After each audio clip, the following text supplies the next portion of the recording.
সুপ্রিয় দর্শক, আসসালামু আলাইকুম। আপনাদের সবাইকে স্বাগত জানাচ্ছি এখনকার আলোচনায়। আপনাদের সঙ্গে আছি আমি সিরাজুল ইসলাম। দর্শক, গত রাতে আবারও ইরান এবং আমেরিকার মধ্যে বড় রকমের সংঘাত হয়েছে। আমেরিকা প্রথমে ইরানের কয়েকটি সামরিক স্থাপনায় হামলা চালায়। এর জবাবে ইরান কুয়েত এবং বাহরাইনে অবস্থিত মার্কিন সামরিক স্থাপনায় বড় রকমের হামলা চালিয়েছে। ইরানের প্রেস টিভি জানিয়েছে ডিসাইসিভ রেসপন্স, তার মানে চূড়ান্ত জবাব দিয়েছে। অথচ গত কয়েকদিন আগে যখন ইরান এবং আমেরিকার মধ্যে পাকিস্তান এবং কাতারের মধ্যস্থতায় সমঝোতা স্মারক সই হলো, তখন আমরা সবাই ধারণা করেছিলাম যে যুদ্ধ বুঝি এবার শেষ, একটা শান্তির সুবাতাস বয়ে যাবে। কিন্তু গত 2 দিনের ইরান এবং আমেরিকার মধ্যকার পাল্টাপাল্টি হামলায় সেই সম্ভাবনা এখন বড় রকমের প্রশ্নের মুখে পড়েছে। এখন আমাদের সামনে বড় প্রশ্ন হয়ে দাঁড়িয়েছে, সমঝোতা কি ভেঙে যাচ্ছে? আবার কি দুই পক্ষ বড় রকমের সংঘাতে জড়িয়ে পড়বে? এবং তাই যদি হয় তাহলে আবার কি তেলের বাজার অস্থিতিশীল হয়ে উঠবে? অথচ তেলের বাজার কিন্তু একেবারে প্রায় স্বাভাবিক হয়ে এসেছিল। যদি তেলের বাজার অস্থিতিশীল হয় তাহলে একইভাবে বলা যাবে যে হরমুজ প্রণালী কিন্তু আবার বন্ধ হয়ে যাবে। আসলে পরিস্থিতি কোথায় যাচ্ছে? সবচেয়ে বড় যে প্রশ্ন, সেই প্রশ্ন হচ্ছে ইরান এবং আমেরিকা কি পূর্ণ মাত্রার যুদ্ধে আবার জড়িয়ে পড়বে কিনা। এবং বলা হচ্ছিল আমেরিকা আর ইরানের মধ্যে সমঝোতা যাতে না হয় তার জন্য পেছন থেকে কাজ করছেন ইসরায়েলের প্রধানমন্ত্রী বেনিয়ামিন নেতানিয়াহু। ইরান এবং আমেরিকা যদি যুদ্ধে জড়িয়ে পড়ে তাহলে নেতানিয়াহুরই কি শেষ পর্যন্ত বিজয় হবে কিনা, সেই প্রশ্ন সবচেয়ে বড় হয়ে দেখা দেবে। সুপ্রিয় দর্শক, এই বিষয়গুলো নিয়েই এখন বিস্তারিত আলোচনা করব। আশা করি আপনারা সবাই শেষ পর্যন্ত সঙ্গে থাকবেন। আর ভিডিও ভালো লাগলে লাইক, কমেন্ট, শেয়ার করবেন এবং চ্যানেলটি সাবস্ক্রাইব করে সাথেই থাকবেন। দর্শক, প্রথমে আমরা দেখি গত রাতে আসলে কী ঘটেছে। গত রাতে যা ঘটেছে গণমাধ্যম থেকে যা পাওয়া যাচ্ছে তা হচ্ছে এই: হরমুজ প্রণালী দিয়ে আরও একটি জাহাজ ইরানের কমান্ড না মেনে ভিন্ন রুটে যাচ্ছিল। ইরান একটা নির্দিষ্ট পথ ঠিক করে দিয়েছে যে এই পথে জাহাজ চলাচল করতে হবে, কিন্তু গত রাতেও একটি জাহাজ ইরানের নির্দেশিত পথে না গিয়ে ভিন্ন পথে যাচ্ছিল। এটা ওমান উপকূল দিয়ে যাচ্ছিল। ইরান প্রথমেই সিগন্যাল দিয়েছিল ওই জাহাজকে যে জাহাজটি যেন কোনো মতেই ইরানের নির্দেশিত পথ বাদ দিয়ে অন্য কোনো পথে না যায়। কিন্তু জাহাজটি ইরানের সিগন্যাল অমান্য করলে, ইরানের বার্তা অমান্য করলে, তখন ইরান ওই জাহাজের উপর ড্রোন হামলা চালায়। ড্রোন হামলা চালানোর পর আমেরিকা ইরানের সিরিক দ্বীপ এবং কেশম দ্বীপ, এই দুটো জায়গার বেশ অন্তত 4টি স্থাপনায় টেলিকমিউনিকেশন সেন্টার প্লাস ড্রোন স্থাপনা, ক্ষেপণাস্ত্র স্থাপনা, এরকম বেশ কয়েকটা, মোট 4টা জায়গায় হামলা চালায়। ইরান যেহেতু স্বাধীন সার্বভৌম দেশ, যতই আমেরিকার সাথে তার সমঝোতা স্মারক সই হোক আর যতই বিদেশি অর্থ ছাড় দিক আর যাই করুক না কেন, ইরানের উপর যখন আমেরিকা হামলা চালাবে তখন তো তার স্বাধীনতা সার্বভৌমত্বের উপর হামলা। এই হামলা মেনে নিতে রাজি হয়নি ইরান এবং তাৎক্ষণিকভাবেই বলা যায় যে ইরান পাল্টা জবাব দিয়েছে। এই জবাবের অংশ হিসেবে কুয়েত এবং বাহরাইনে হামলা চালিয়েছে ইরান।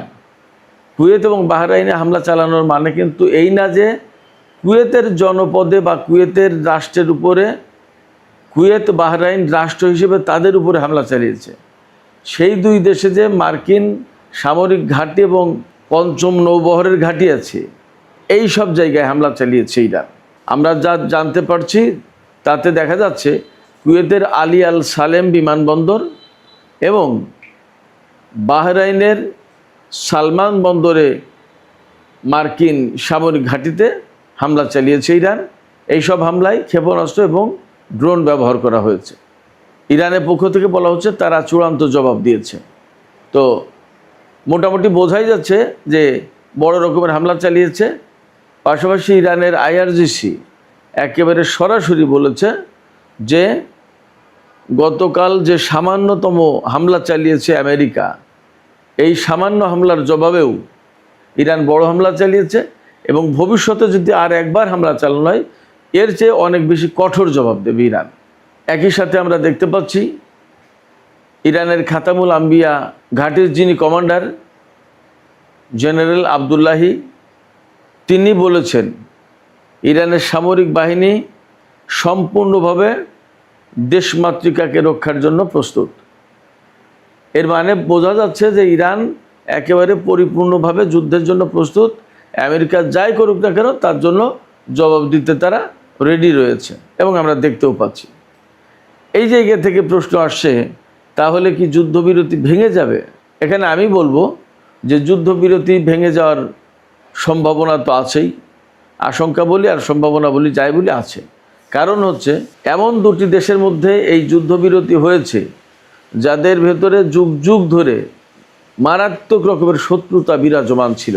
গত 47 বছর ধরে নিষেধাজ্ঞা চাপিয়ে দিয়ে রেখেছে, ইরানের অর্থনীতি ক্ষতিগ্রস্ত করেছে, ইরানের বহু সেনা কর্মকর্তা, বিজ্ঞানী, এমনকি সর্বোচ্চ নেতা থেকে শুরু করে বহু বড় বড় মন্ত্রী, মিনিস্টার, আরও সেনা কর্মকর্তা, বিজ্ঞানী, সাধারণ জনগণকে হত্যা করেছে কয়েক হাজার। এই সমস্ত প্রেক্ষাপটে ইরান কোনো মতেই আমেরিকার সাথে খুব সহজে যে স্বাভাবিক হবে এটা ভাবার কোনো কারণ নেই। আবার আমেরিকাও ইরানকে খুব বড় শত্রু দেশ হিসেবে গণ্য করে এবং যার কারণে ইরানের উপরে 47 বছর ধরে নিষেধাজ্ঞা তো দিয়েছেই। এমনকি সামরিকভাবে আমেরিকা 2 দফায় ইরানের বিরুদ্ধে জড়িয়ে গেল এবং বড় রকমের যুদ্ধ করলো। তারা একেবারে ইরানের সরকার পরিবর্তন করে দিতে চেয়েছিল। ফলে অনেক কিছুর পরে যখন আমেরিকা এবং ইরানের মধ্যে কিছু বিষয়ে সমঝোতা হয়েছে, তার মানে এই না যে দুই পক্ষ একেবারে শত্রুতা ভুলে গেছে এবং শত্রুতা ভুলে যাওয়া সম্ভব। এমনকি ইরানের জনগণের ভেতরেও কিন্তু এই প্রতিশোধের আগুন জাজ্বল্যমান দাউ দাউ করে জ্বলছে।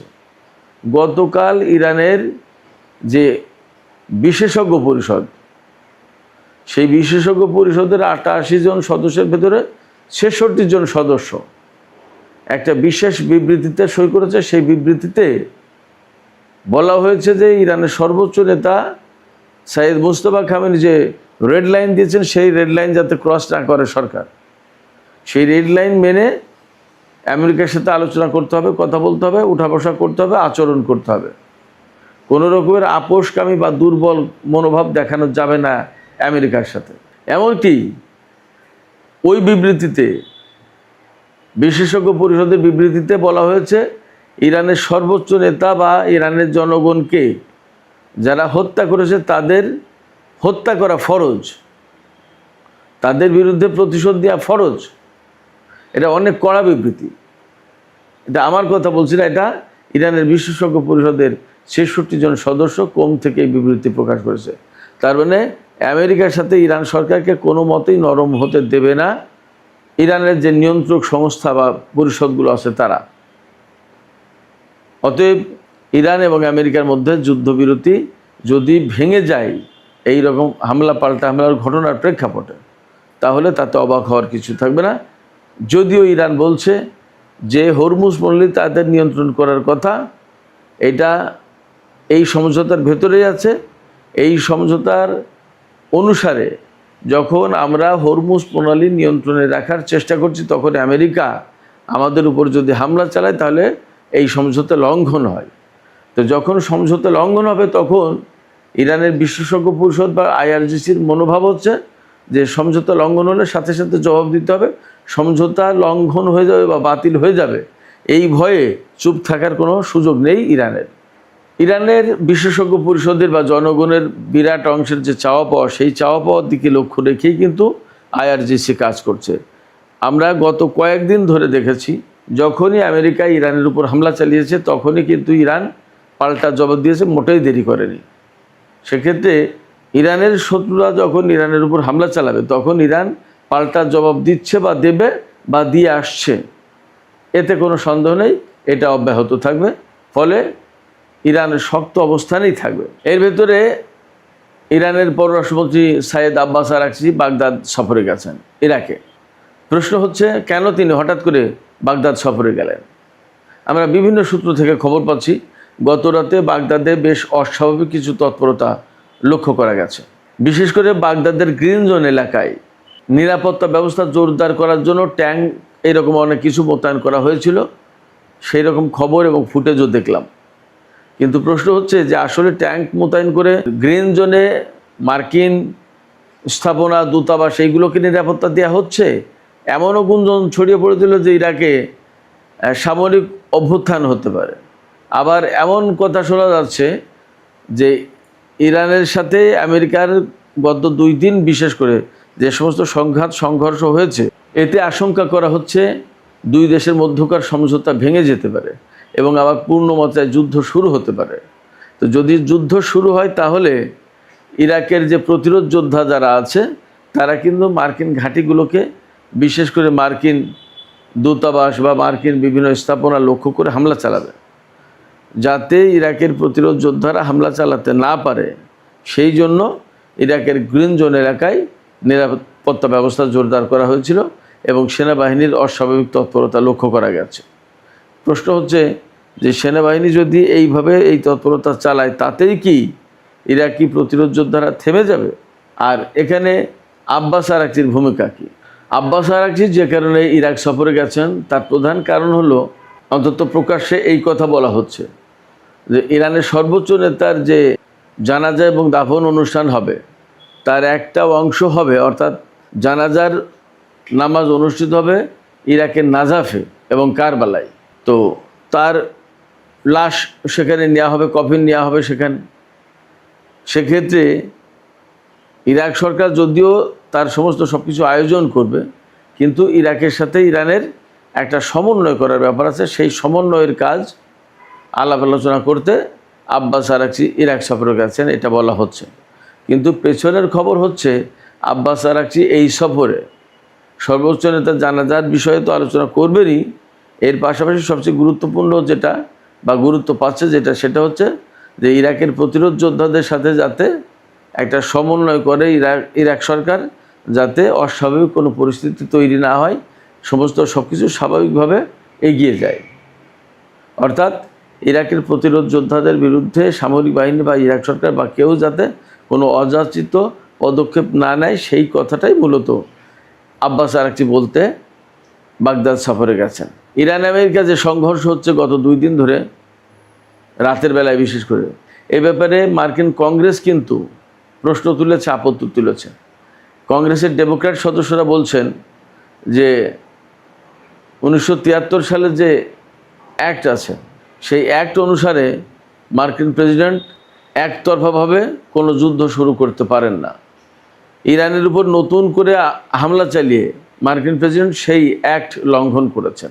এই জন্য মার্কিন কংগ্রেসে ডোনাল্ড ট্রাম্পের সাম্প্রতিক এই যে হামলা ইরানের উপরে, তা নিয়ে কিন্তু বিতর্ক উঠেছে। ডেমোক্র্যাটরা এমনটা না যে তারা ইরানের পক্ষে চলে গেছে, বাট তারা হামলার বৈধতা এবং প্রয়োজনীয়তা নিয়ে প্রশ্ন তুলছেন। এই যে হামলা পাল্টা হামলার ঘটনা ঘটছে তা কিন্তু সবই হরমুজ প্রণালী কেন্দ্রিক। হরমুজ প্রণালীকে কেন্দ্র করে 2 পক্ষের ভেতরে সংঘর্ষ চলছে। তাহলে প্রশ্ন আসছে যে হরমুজ প্রণালীতে কি বড় রকমের সংঘর্ষ শুরু হবে? কারণ হরমুজ প্রণালী কন্ট্রোল করার চেষ্টা করছে ইরান এবং সেইভাবে সমঝোতায় রয়েছে। কিন্তু যখনই কন্ট্রোল করতে যাচ্ছে তখন কিছু কিছু দেশের জাহাজ ইরানের পুরো কন্ট্রোল মানছে না। যখনই না মানছে তখন কিন্তু ইরান তাদের উপরে শাস্তিমূলক ব্যবস্থা নিচ্ছে। যখন ইরান শাস্তিমূলক ব্যবস্থা নিচ্ছে তখন আমেরিকা আবার ইরানের বিরুদ্ধে সামরিক হামলা চালাচ্ছে। যখন আমেরিকা হামলা চালাচ্ছে তখন ইরান আবার জবাব দিচ্ছে। এই প্রেক্ষাপটে মনে হচ্ছে হরমুজ প্রণালী আবার তেতে উঠবে, আবার সেখানে সংঘর্ষ দেখা দেবে, আবার সেখানে বড় রকমের অনিশ্চয়তা তৈরি হবে। এই প্রেক্ষাপটে আবার আমরা এই আশঙ্কাও করছি, তাহলে কি হরমুজ প্রণালী বন্ধ হয়ে যাবে এবং তেলের বাজার কি আবার অস্থির হবে, অস্থিতিশীল হবে এবং আবার কি ঊর্ধ্বমুখী হবে? আমরা এরই মধ্যে জেনেছি ইরানের সাথে আমেরিকার যে সমঝোতা স্মারক সই হয়েছে, তারপরে তেলের ব্যারেল গড়পড়তা $72 নেমে এসেছে ব্রেন্ট ক্রুড। আর ওয়েস্টার্ন টেক্সাস ইন্টারমিডিয়েট যেটা, সেটা $70 বিক্রি হচ্ছে প্রতি ব্যারেল। তার মানে তেলের বাজার এই মুহূর্তে একদমই স্বাভাবিক। এই স্বাভাবিক অবস্থা আবার অস্বাভাবিক হয়ে যাবে তো যদি হরমুজ প্রণালী বন্ধ করে দেয়, তাহলে কি এমন আশঙ্কাও আছে কিনা? এই অবস্থা থেকে আমাদের সামনে এই প্রশ্নই আসে যে তাহলে সামনে কি হতে পারে। আমি আলোচনার প্রথম দিকে একটু বলেছি, আমি এখানে আবারও বলি যে যা পরিস্থিতি তৈরি হয়েছে এবং আমেরিকা আর ইরানের ভেতরে যে মনোভাব, তাতে কেউ কাউকেই ছাড় দেবে না বড় রকমের। সেক্ষেত্রে দুই দেশের মধ্যে আবার নতুন করে সংঘাত শুরু হতে পারে। যদি সংঘাত শুরু হয় তাহলে হরমুজ প্রণালী অবধারিতভাবে বন্ধ হয়ে যাবে এবং বিশ্ববাজার, তেলের বাজার অস্থিতিশীল হয়ে উঠবে।